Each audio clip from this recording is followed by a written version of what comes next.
In that graphic equalizer right there, I believe there's 30 levers per channel. That's a 2-channel stereographic equalizer, and there are 30 different frequencies with the ability to cut or boost those frequencies. That means that, let's say, if all the way to the left, that lowest knob there, if that's 50 cycles, then that 50 cycle frequency is assigned to that knob.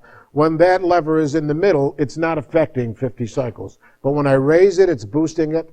When I lower it from the middle, it's cutting it back. If there is no Q or bandwidth selection, is this a 1 octave or is this a half octave Q? Meaning, my center frequency, is it going to be a 1/4 octave on this side, a 1/4 octave on this side? Or is it going to be a half octave on this side and a half octave on that side? Or is it a notch filter that basically selects that frequency and really doesn't affect very many of its, not even so to mention its neighbors? A notch filter goes right into 1,000 cycles and says, I'm just dealing with 1,000 cycles. It's not affecting 950 and it's not affecting 1050. It's affecting 1,000. Select one frequency, you've got a hum and you're trying to get it out. Get a notch filter. In Pro Tools, your 7-band graphic that you can select that comes with it will give you the ability to have a notch filter.